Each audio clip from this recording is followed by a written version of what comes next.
Howdy, everybody. My name is JR. And this past weekend, Stacey and we decided to just go to the movies. We normally don't go to the movies very often, but after seeing that Superman was coming out, Marvel countered back with its own movie. Are you sure it happened that way? In my head, it did. Okay. What's going on, everybody? This is your boy King Germ, one half of Pod and Saved Our Marriage. Each and every Friday, Queen Germ and myself drop an episode to show the people how Pod and Saved Our Marriage. Now, we're not like most married couples. Most of the time we disagree, but that's the beauty of the show. So, when you get through listening to Sparrows on the review, come give us a listen. Each and every Friday on any DSP, go look for Pod and Saved Our Marriage.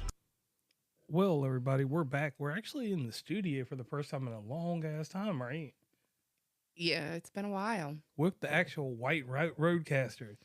Shout out to Rode for being so good about switching on back up after they sent you the black one. Right. Nothing wrong with that one. Just, my setup is white.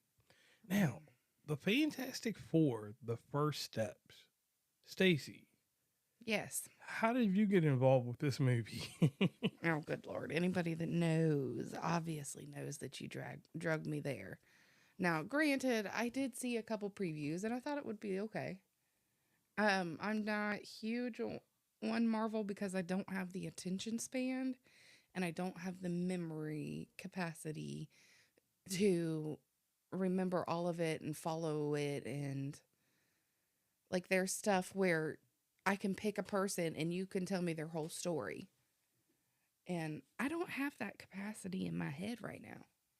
Understandable, but like I was saying to one person on my podcast, with Marvel, they made it to where their cinematic universe is television. You got to watch cartoons. You got to do a lot of. It's like going to college basically or high school. You got to do a lot of studying. But with this movie, what attracted me to it, even though I am a fan, and it didn't have anything to do with Galactus or my nickname being Galactus, but it was this real simple thing. Since when is your nickname Galactus?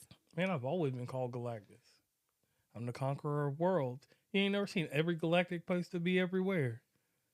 No, I ain't never heard anybody call you Galactus or you refer to yourself as Galactus. Wow. Okay. Like, I mean, I know you like to brag about your championship belts, but as far as Galactus, no, I think you just made that up on the spot. Oh, wow. I'm about to go through my Google photo history and show her. But anyway, so getting to this, the one thing that was set out, I think it was on Screen Rant or somewhere, they said that this was not going to be anything that's canon in the Marvel universe, which, I mean, it has aspects that play along that are going to tell a new story because of certain things that I told you about with the whole phase, whatever. Yeah. So that's what attracted me to it, because I believe it was, and they said that it would be something that a person that knows nothing about this can watch and enjoy. Right, and I took that into consideration when we first went in there. So let me just get my rant out of the way. I would like to shout out the Roby Theater there in Spencer, West Virginia, for having an affordable and decent establishment that I don't have to drive an hour away from the house to watch. True. I don't want to give a shout out, but I also want to call out the people that decided to sit right in front of me when the theater legit had 6 people in it. 6 motherfucking people. And somebody had to sit right behind me and right in front of me. Yeah, like, did you need a hug, motherfucker? Like, I'm just saying, like, nothing happened to me because they seen me and they probably were scared. I was out that bitch looking like Wolverine with my hair and shit. Right, and it'd be different if it was a short lady. Like, if someone my mom's size went and sat in front of me, that would have been fine. But this motherfucker was like 6 foot tall. Or like 6'3" or 4. Yeah, that was a tall motherfucker. Yeah, at least 6 foot. So here I am, had to freaking sit to the side because a motherfucker had to sit right in front of me in a theater was empty. Like, and this is a place that has ample seating space.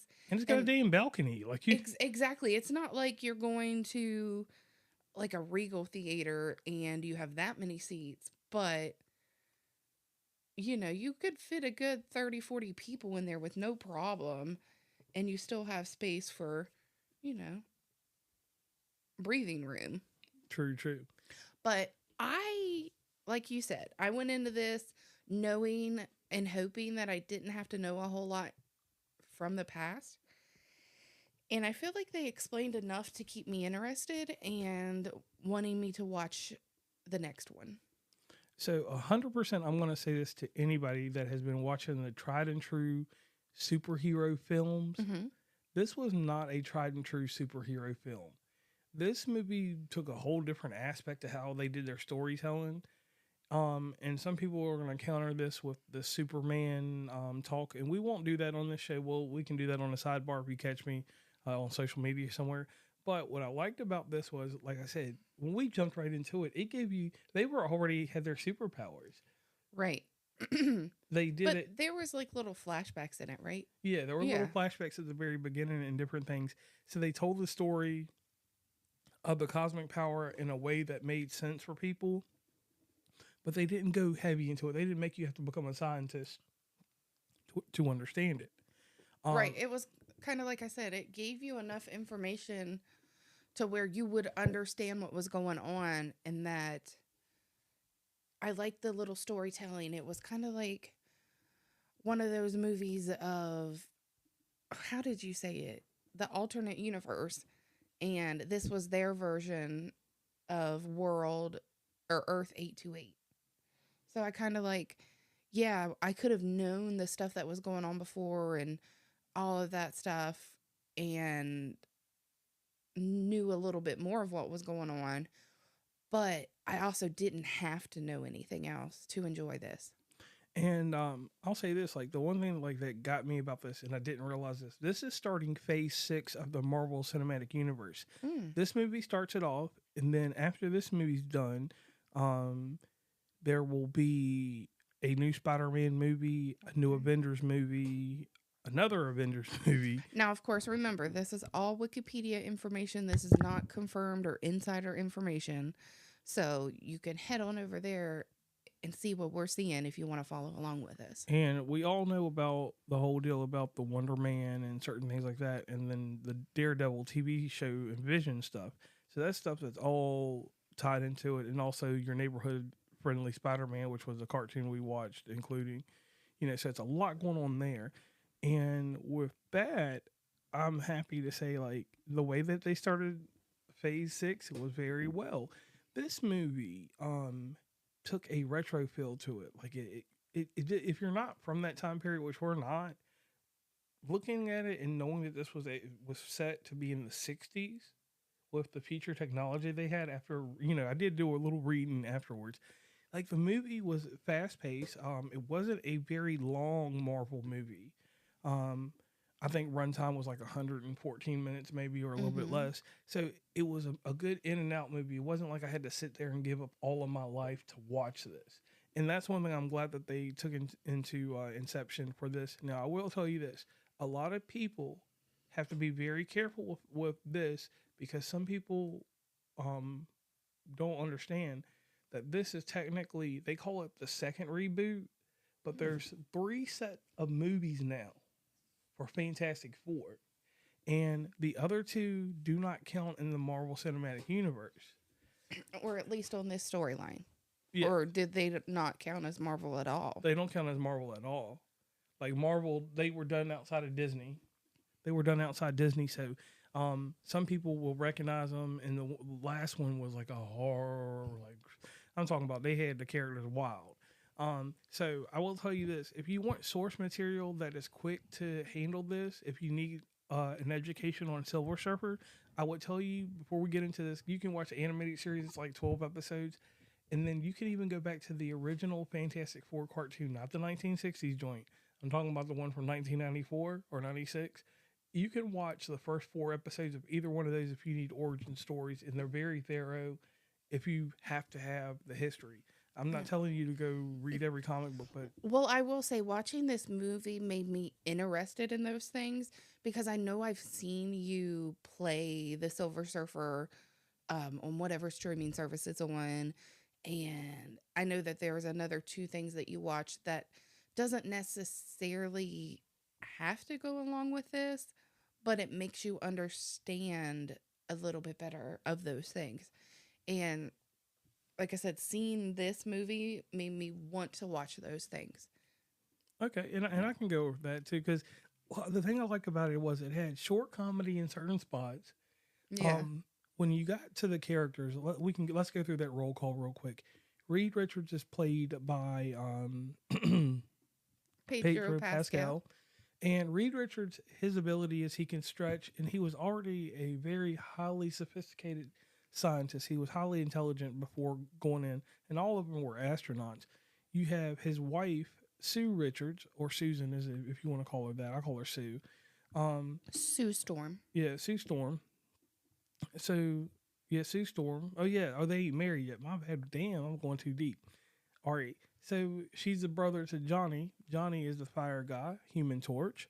They actually didn't call him the Human Torch in the film at all, I don't think. I don't think so. But that is, they do call him the Human Torch. And then Ben Grimm, for some reason, they didn't go into any detail. That's the only thing a gripe I had about this film. They didn't go into any detail about why he turned into the Thing. Do they give that in the other movies? In the other movies, I don't remember, but I know in the cartoon they do. Okay. So, but his story didn't need any explaining because the way they made him to me to be your favorite character in some spots because the way that he interacted with children, they made it to where this movie can be friendly on so many fronts that you don't have to have a harsh, dark overtone like a Superman or a Batman. Right. And I like the part where they had to conserve energy in this movie and he could no longer shave his beard, which, you know, the Thing is basically a rock person and you could see the different parts of his beard growing. And I thought that was pretty cool. Right. And I think and it was just a minor little detail like that made the movie wild. Now, one thing that was gripping for me was that they decided to throw in the worst boss you can put in a movie. And this is why I'm going to say this. The movie was great, but listen to why I want to say this part. Galactus is the worst boss to throw at someone because he has heralds. And the heralds you get is a Silver Surfer. The Silver Surfer, you get really no explanation. They just drop out of the sky and they're like, your world is over, blah, blah, blah. Right. So I do need to make a confession. And I already went over this with you. But I feel like the people that hold on to my every word need to know this too. Okay. When we were watching this movie, Galactus, I thought he was a different person. Who do you think he was? Well, you know this. We already went over it. So here I go. We're watching the movie, and I'm like, okay, I know who Galactus is. This is something I can hold on to. I can picture it. And next thing you know, Galactus appeared in the movie, and I'm like, that motherfucker is too big to be Galactus. And here I'm thinking, like, how do that glove fit on Galactus's hand with all those gems? And so here I am, confused during the whole movie, just for a little, not the whole movie, but the back half. And we get home, or maybe it's on the ride home. I'm explaining this to you. And I was like, I don't see how that fits. And you're like, because that's not the right one. Here I was thinking that Galactus was, what's his name? Thanos. Yeah, and it's an honest mistake.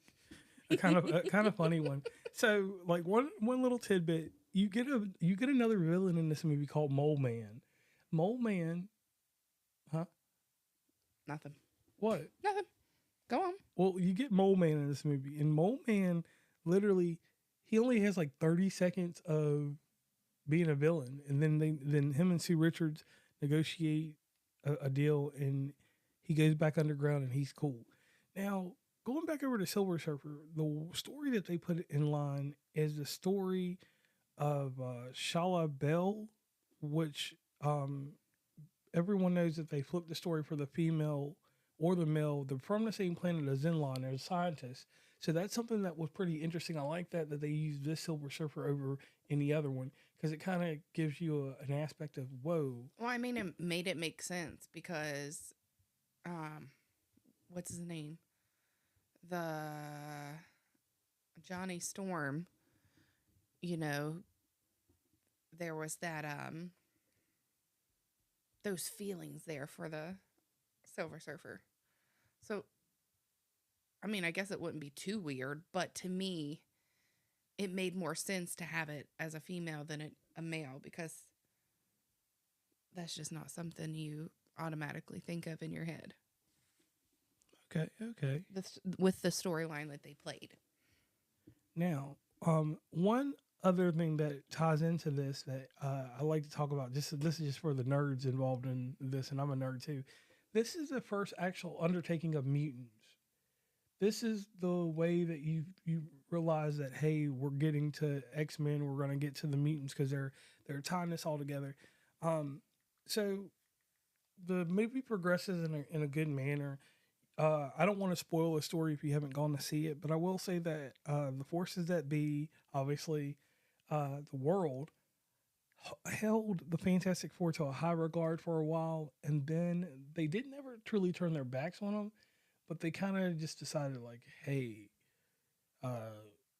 you're not going to do something for us, we're going to just turn our backs on you. One thing I do like about the Fantastic Four in this film, they're always giving back to the world, but the world truly never gave back to them. Right, that's kind of what it felt like. And I don't care if anybody gets offended when I say this, but I feel like that's how it is now. Everybody is expecting something from somebody, and they want that without any type of return. Because I'm sorry, people are selfish anymore. So I think that this was kind of an accurate depiction of what's happening these days. Right, and it was like the way society just turned on them. I kind of like, it was kind of harsh, and I was like, whoa. One cool thing that I did like about this movie is there were no cameos from any other Marvel character that wasn't supposed to be here. Right. And then the great setup in this movie for what goes on in the future, you'll have to wait and check that out on your own time. But it did a good setup, and it didn't make me feel bad at the end. Because there were two things in this movie. There was one Easter egg that I won't point out to anybody, but if you pay attention to the world affairs during this movie, you'll notice a certain country is not involved, and that certain country has a certain villain, and that will tell you what happens at the end of this movie. So if you pay attention to that one clip, because I know a lot of people, when you see it, it moves very fast. It stops on a country that starts with an L, Latveria. And if you know who's from Latveria, then you know who I'm talking about. But overall, Stacey, what would you rank this movie? As far as Marvel movies, I think it's one of the top ones that I've watched recently. It makes me want to get back into watching the Marvel movies when they're kind of like this. It makes me want to learn some of the history.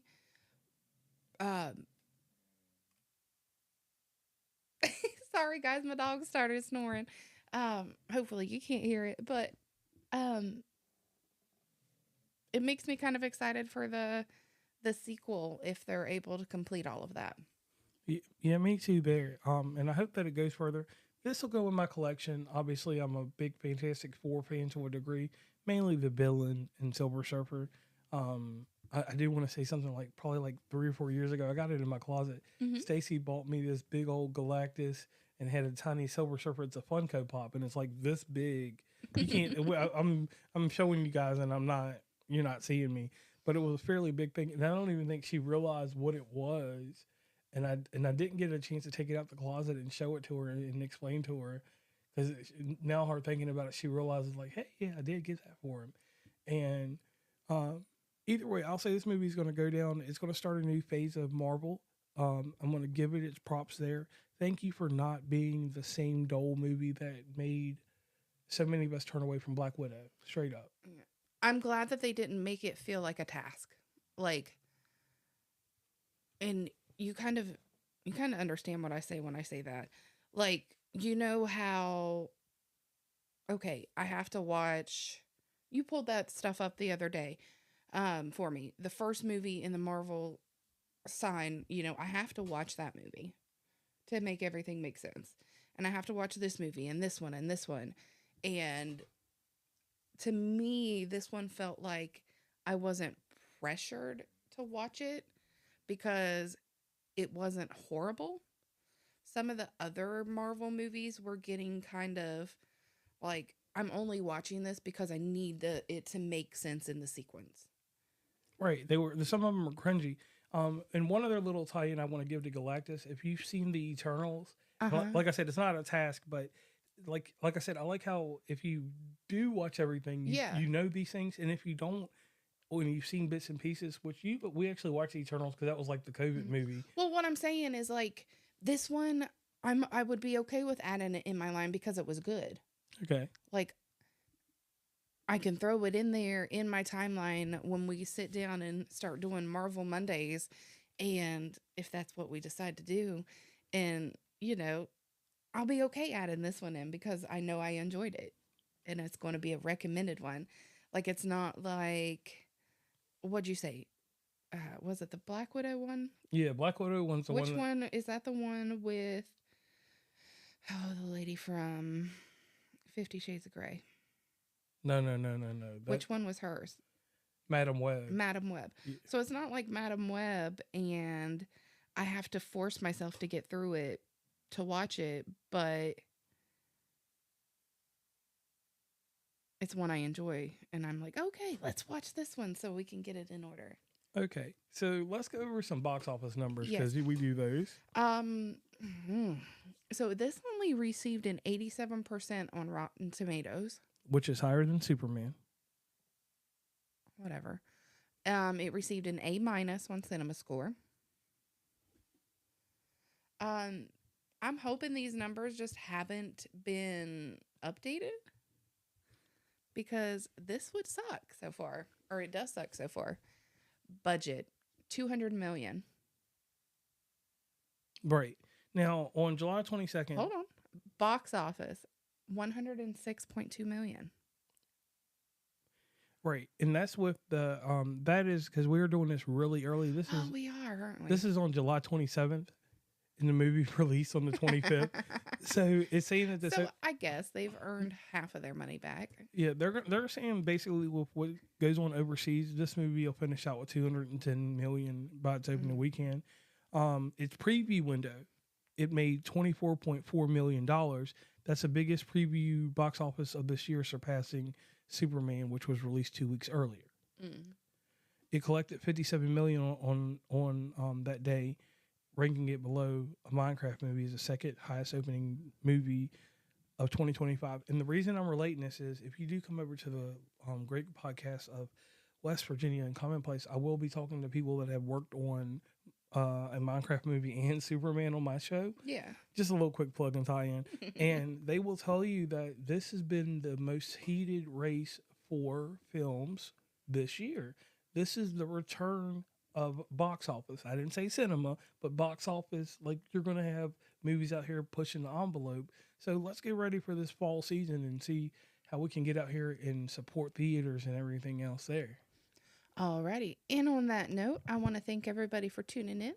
If you don't mind, leave us a comment or a like or whatever you want to do down below, especially if you're listening on Spotify. And then head on over to Facebook and give us a follow there. We are also on Instagram.